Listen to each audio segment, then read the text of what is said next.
cada organismo ali, a comunicação e controle que todo sistema tem, e recursão estrutural, né? Então, vamos olhar um pouco mais a fundo. Esse carinha, esse cientista, ele chama von Bertalanffy. Ele era um biólogo.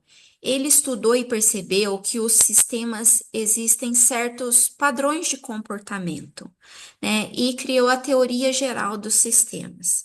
São princípios gerais dos sistemas que se aplicam a sistemas complexos de todos os tipos, sejam eles de natureza física, biológica ou social.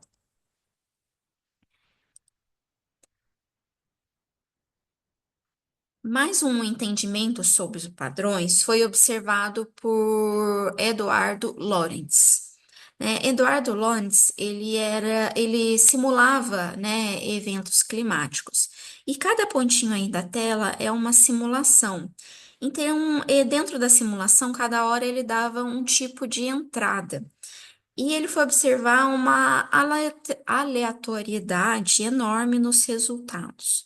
Mas depois de muita simulação, né, ele teve uma surpresa, né? Ele percebeu que aparentemente aquela aleatoriedade ela seguia uma ordem. Então se fala que há uma ordem oculta no caos aparente, né? Quando esse também faz parte da teoria do efeito borboleta, né? Que uma mudança, que o bater das asas, né, da borboleta pode mudar. É algo assim, perdão. Então, quando observamos o sistema, né, buscamos mais seus padrões de comportamento do que os estados discretos em si. Então, buscamos soluções sistêmicas, né? Então, a resposta para resolver um problema, às vezes, não é uma ação, é sim produzir um novo padrão de comportamento. Vou tentar dar uma analogia meio boba, mas às vezes, por exemplo, buscamos, sei lá, emagrecer. E aí fala, eu vou comer tal coisa porque emagrece, né? Ou vou caminhar porque aqui todo dia às 6 horas da tarde porque emagrece. Às vezes emagrece ou às vezes não muda, né? E aí volta tudo de novo. O que acontece? Às vezes é necessário estabelecer uma nova forma de pensar, um novo padrão de comportamento, né, em todas as esferas para que se alcance ali os resultados. Mas também, né, pequenas ações também ao longo do tempo têm impactos sistemicamente. Mas o que tem que ser produzido é um novo padrão de comportamento. Para as organizações, né, vamos analisar, é preciso aprender a observar, né, os padrões de comportamentos internos da organização, quanto externos. Os gestores, eles serem menos centralizadores, né, para que se possa ter uma inteligência mais distribuída dentro da organização. É difícil uma pessoa, ela ter a compreensão total, difícil, impossível, uma pessoa ter compreensão total da realidade, né? Nós acessamos fragmentos. Então, quando temos múltiplas pessoas ou várias inteligências compartilhadas, observar esses padrões, tomar decisões, elas estão mais possíveis, né, de estarem coerentes e acertadas, né, acompanhar o andamento da organização, entender então a elaborar estratégias e observar, aprender, reformular, né, com o ambiente, seja em produtos ou serviços inseridos, em criar inovações disruptivas ou incrementais. Entendemos que às vezes, né, as pequenas ações podem gerar grandes impactos, sistemicamente, mas precisamos observar, né, o sistema. O outro conceito é em relação à propriedade emergente. Aristóteles ele traz que o todo é maior do que as somas das partes.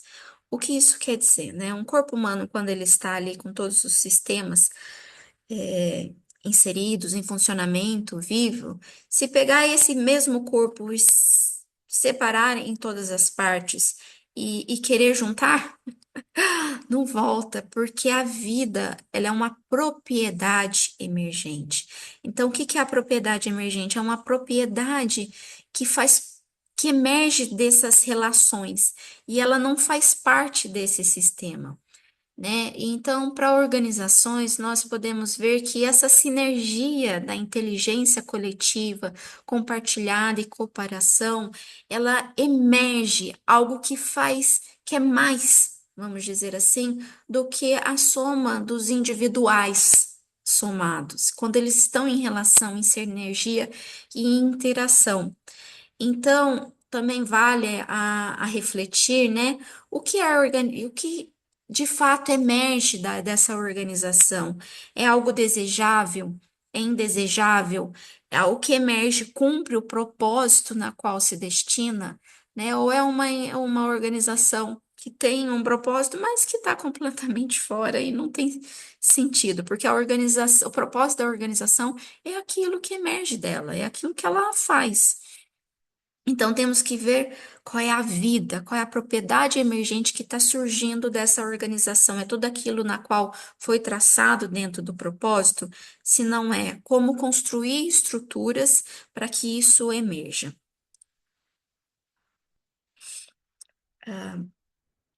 Outro é sobre auto-organização, né, que consiste na capacidade que possui os sistemas complexos de produzir padrões ordenados sem nenhum tipo de controle ou imposição externa. Um exemplo físico, né, de auto-organizado no universo são as galáxias, né, em espirais. São resultados de leis físicas, assim, universais, se interagindo com o tempo. Se olharmos no contexto biológico, temos os processos embrionários, né? Esse fenômeno de auto-organização. Em nível populacional, né? Temos a debandada de pássaros, né? Que às vezes que voam dando rasantes em grupos de forma tão coordenada, sem um mecanismo ali falando direita, esquerda, vamos para cima. Então, essa auto-organização desse fenômeno, até de cardumes de peixes, colônias de formigas. Então, existe esse controle, né? E que dentro desses sistemas, que não é nenhuma imposição externa. E essa auto-organização também tá ligada, né, a autonomia, o organismo que produz a si mesmo. Isso é um conceito aí de Maturana e Varela que, né, todo sistema ele é fechado operacionalmente, mas aberto para a troca de energias e informações. E nós podemos ter como insights se a gente olhar o corpo humano. Ele é fechado operacionalmente, mas ele se abre, né? Ele abre para trocas de energia, entenda como alimentação e informações, né? Então, é essa interação com o ambiente. Por isso que precisamos do ambiente. E precisamos ser fechados operacionalmente, mas precisamos sempre dessa troca. Isso vale para as árvores também, que tem ali seu sistema operacional fechado, mas é aberto para a troca de energias, né? Fotossíntese e informações, né? As árvores, elas se comunicam, né? Pelas redes de suas raízes, acho que é os micéliums, né?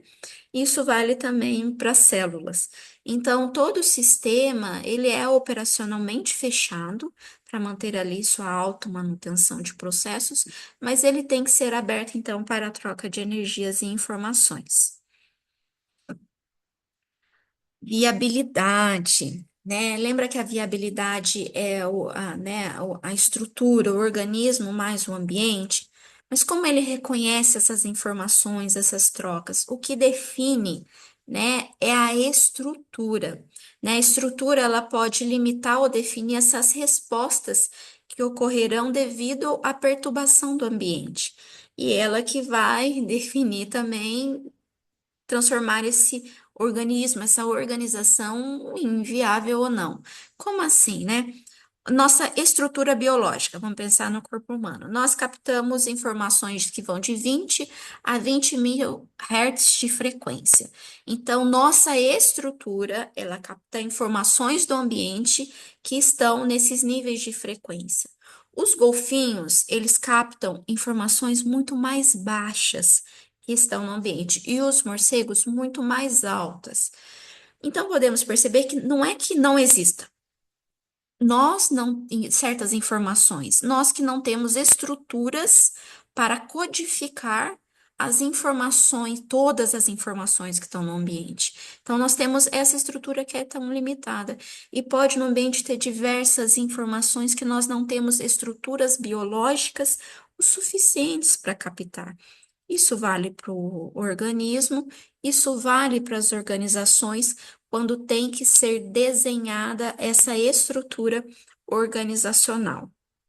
Então, é essa estrutura que vai ajudar a entender e processar as informações dos ambientes, né, a criar, a verificar, né, os colaboradores, problemas, oportunidades, lidar com desafios, enxergar oportunidades nos desafios, desafios. Então, a estrutura, ela é fundamental para responder, né, essa complexidade.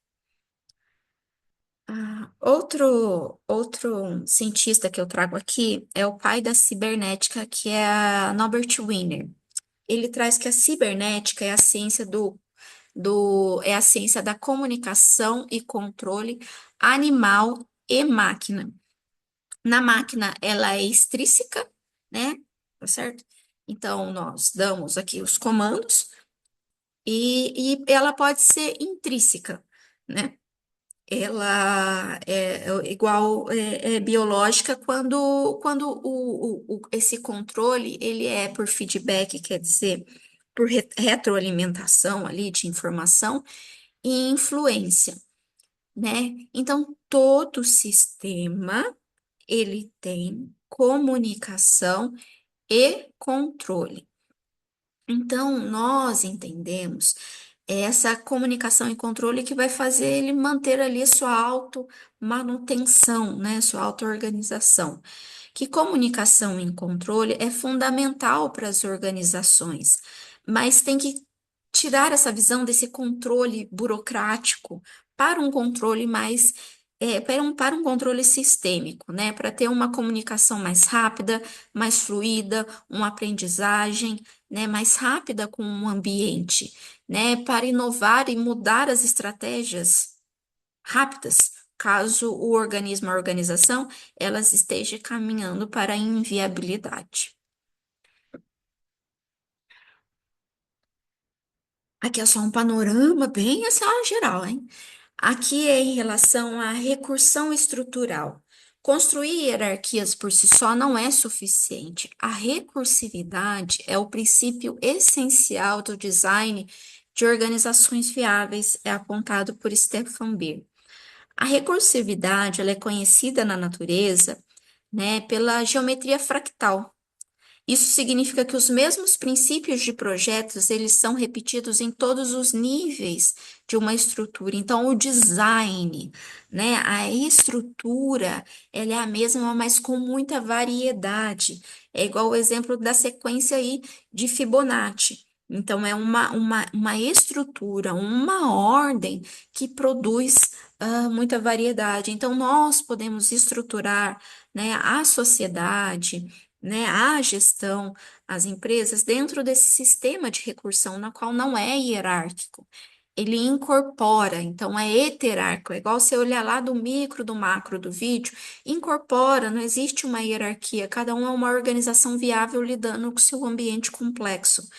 Né? Então, em pensar uma estrutura organizacional que seja um bottom-up, que as necessidades elas venham da base, né, para cima. Esse aí é o conceito. E aí, enfim.